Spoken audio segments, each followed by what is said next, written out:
Hello, I'm Kimberley Dondo, Digital Content Manager, and welcome to In Conversation With, the podcast series that delves into the world of financial services and brings you face to face with some of the most notable figures in the industry. Listen as we discuss topics that are currently facing the industry and hear from visionary CEOs to disruptive innovators as we bring you a diverse array of voices and perspectives. We'll explore the challenges they faced, the lessons they've learned, and the insights they have to share about the ever-evolving landscape of financial services. Hello and welcome to In Conversation With. I'm Kimberley Dondo, and in today's episode, I'm joined by Kate Rainbow, Head of Key Accounts at Hymans Robertson Investment Services. Thank you for joining me today, Kate. Hi, Kim. Lovely to see you.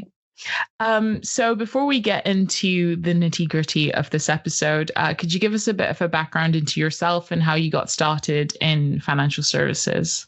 Yeah, absolutely. So I'm Kate Rainbow. I'm Head of Key Accounts at Hymans Robertson Investment Services, and I'm responsible for developing and managing our strategic partnerships. But prior to joining Hymans Robertson, I've largely been in advisor-facing sales roles for the last 15 years or so. Majority of my time spent at kind of platform distribution roles before joining Hymans to support their DFM proposition. Right. And today we're talking all about consumer duty. We are a year on from it being implemented. So I'm sure there's been a lot of changes and there are probably still a lot of changes to come.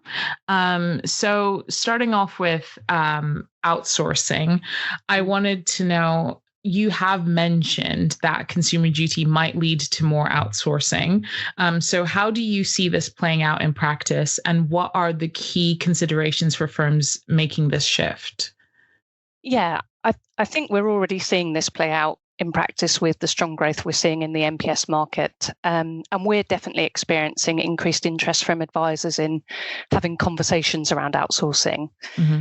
One of the reasons for this is that consumer duties provided increased clarity as to what's demanded of investments manufacturers compared to those responsibilities that fall on investment distributors. So being classed as a manufacturer brings with it extra and more onerous regulatory responsibility. And because of that, it's a factor prompting advisors to look at whether outsourcing might be a better option for them. The other challenge facing advisors we speak to is just purely the operational burden of delivering the investment proposition in-house, just the day-to-day management of portfolios and the work involved in things like going out and having to obtain client consent to make changes to advisory models can really start to eat into the resource of the advice business. In comparison with that, partnering with an MPS provider can help advisors to free up time that they might feel will be better spent elsewhere, typically giving them things like more time with clients, which in turn offers opportunity to deliver more value and to also increase revenues. In terms of kind of key considerations around that, I think any firm looking at outsourcing or starting to consider need to be really confident they've put the work into ensuring they've selected the right partner for their business. For those that get that decision right, it really can be transformational, enabling them to de-risk, delivering efficiency, increase profitability, and oftentimes also helping them to reduce costs to end clients and supporting the delivery of better client outcomes. Yeah. I find that increase in outsourcing very interesting because around the time when, consumer duty was being put out, we'd put out quite a few polls asking, our audience what their feelings were and if it was having an effect on, for example, their mental health. And quite a few people were like, yes, I'm considering leaving the profession. But obviously, without having to do something so extreme as leaving the profession entirely, obviously, you do look at your options, and outsourcing being one of them, it's almost a no-brainer. So I am interested to see how that growth trend continues. Mm-hmm. But talking more about manufacturer versus distributor. So there is a distinction between manufacturers and distributors, and it seems to be crucial when it comes to regulation. So how can advisors be sure they're correctly categorizing themselves? And what are the potential pitfalls of misclassification? Yeah, so in short, because of the extra responsibilities involved, advisor firms are very likely going to want to avoid being inadvertently classified as being a manufacturer of the investment solutions that they're using and recommending. Firms who run advisory models, or even firms who might be blending multiple outsourced solutions for their clients, could find themselves defined as being a manufacturer.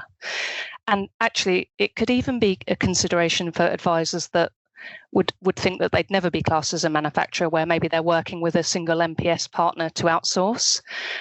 For those firms that don't want to be classed as manufacturer, it's something to consider and important to check that responsibilities have been clearly defined and documented. So to avoid any confusion, the MPS providers should be really clear that they're entirely responsible for asset class and fund selection decisions taken within the models. Having this clearly documented will really help advisors to demonstrate and clearly define that their role remains one of distributor, whilst it's the MPS provider performing the role of manufacturer.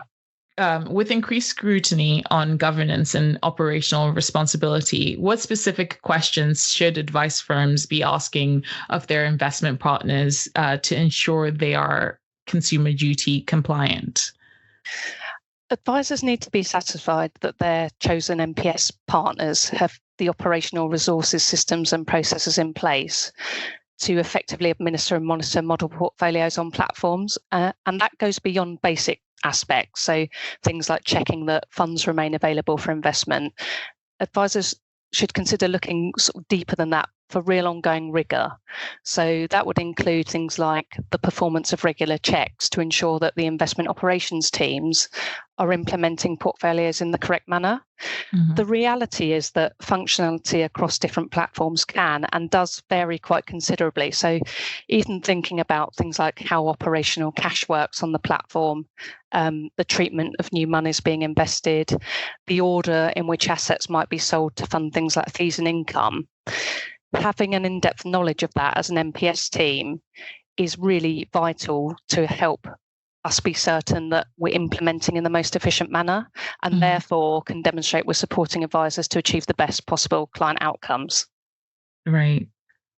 And can you also walk us through the key takeaways from your consumer duty guide for centralized investment propositions, and how can these 5 points help advisors navigate the complexities of the new regulation?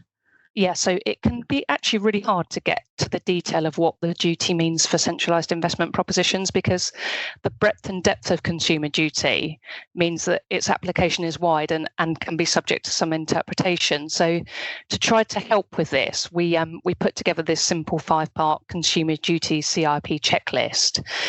And in our view, advisors should consider asking their providers, or if they're running in-house portfolios, look towards their internal teams to evidence really 5 key aspects.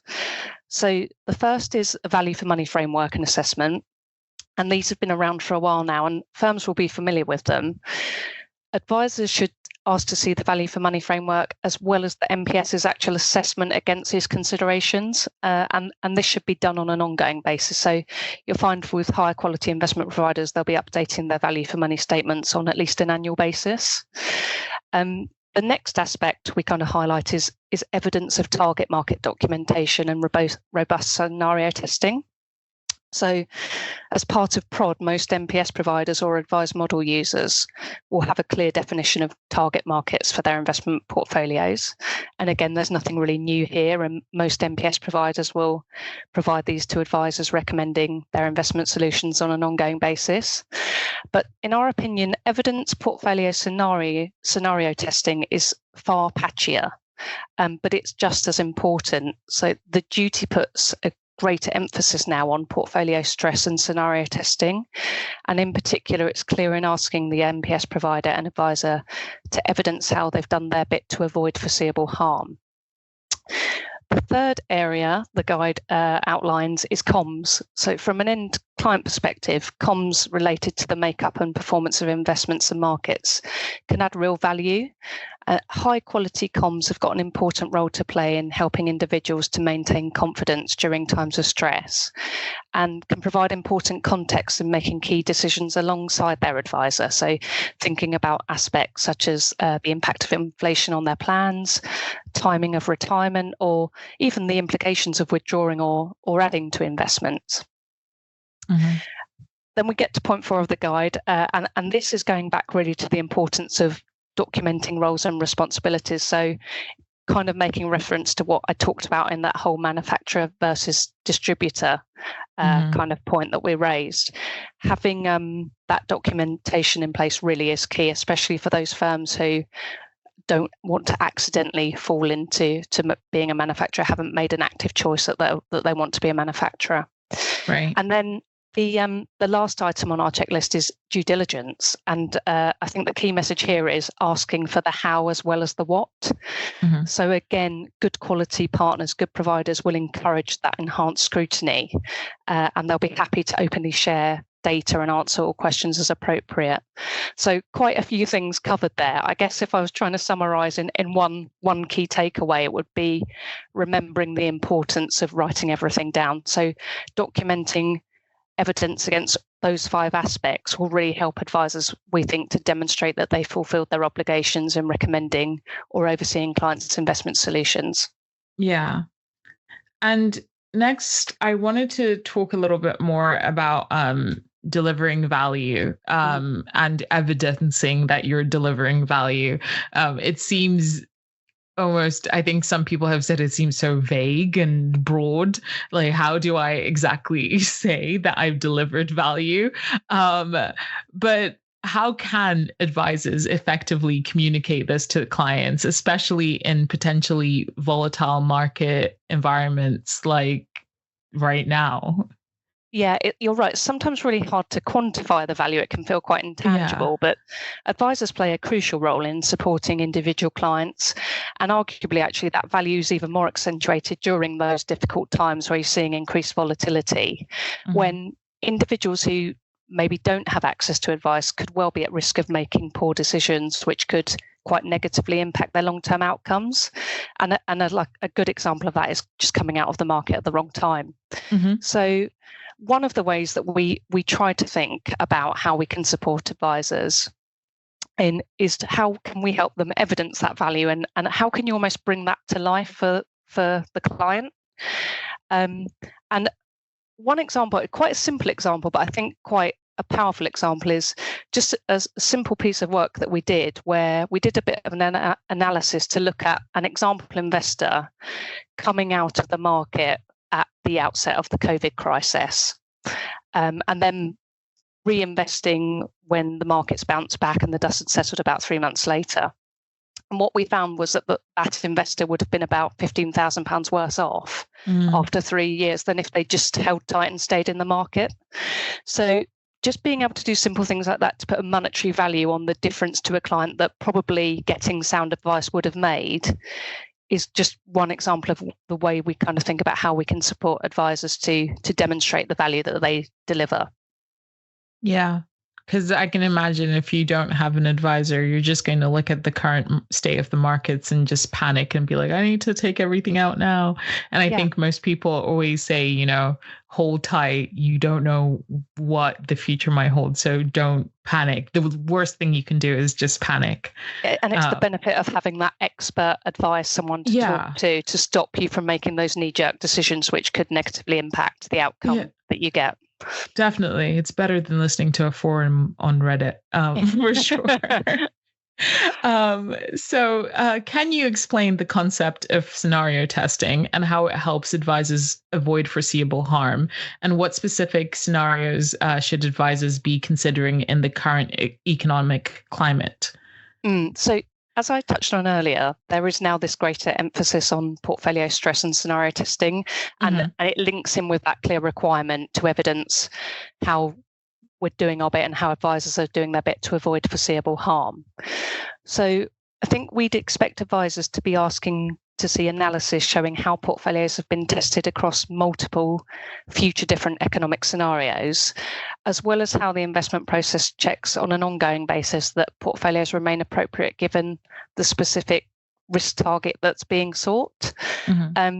And that's very likely to require in-house stochastic optimization and forecasting capability on the part of the investment manager.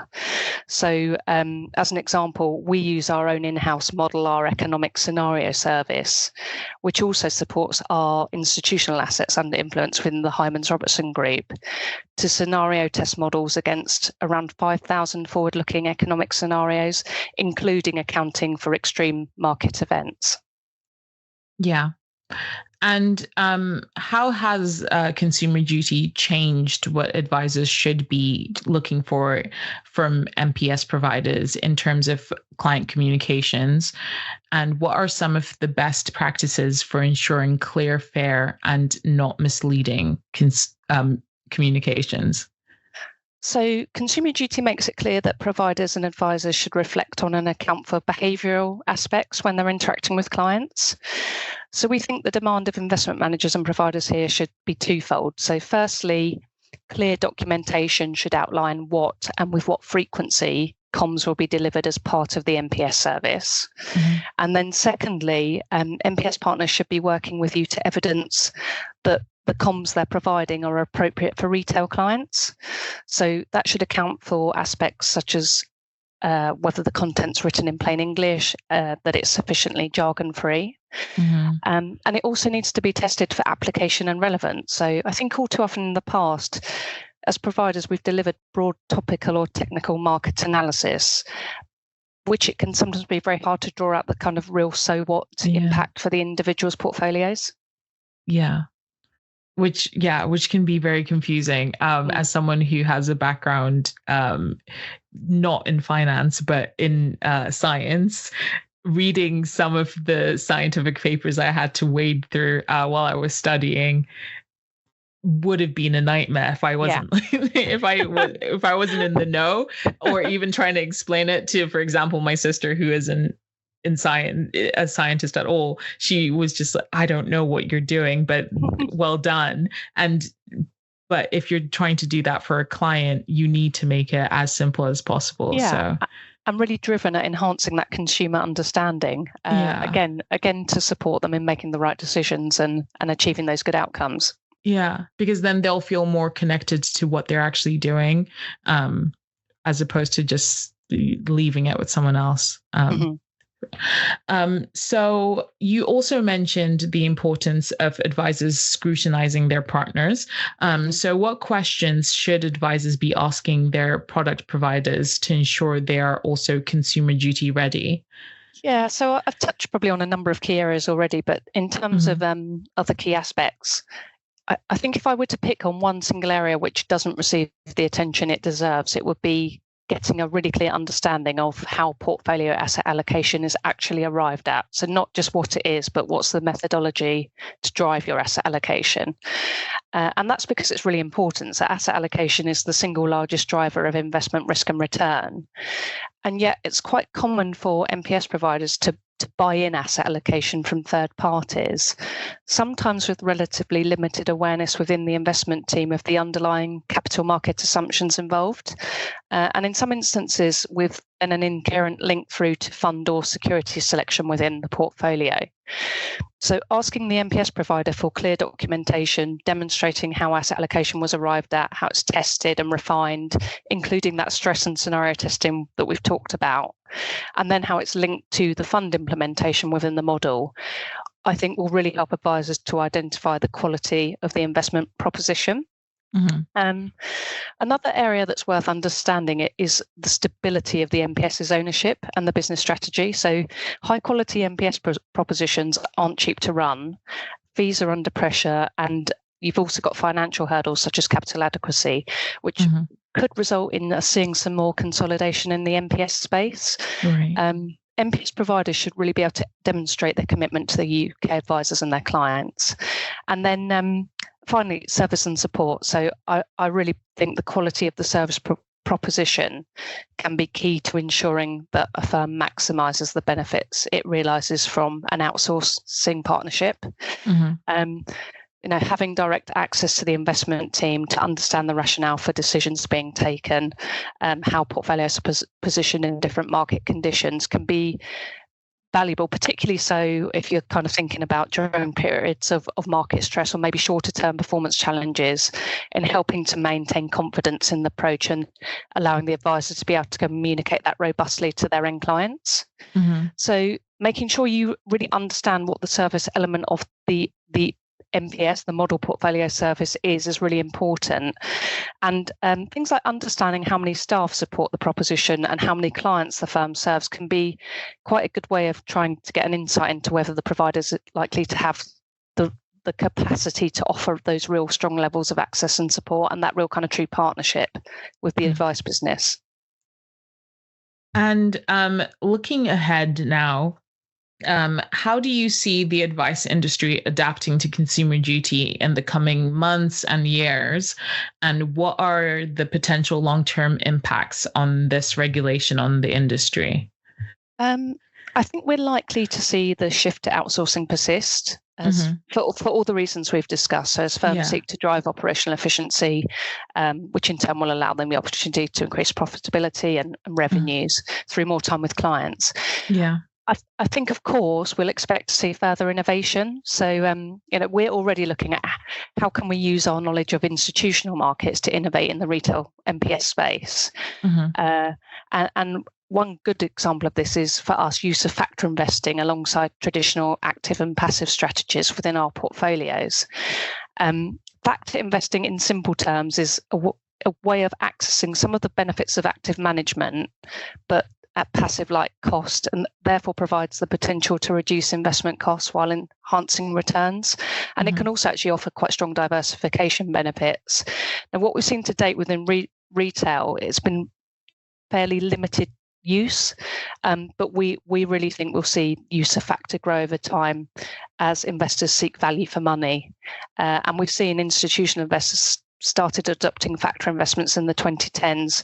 Today it's mainstream at around $1.8 trillion allocated globally to factor investing.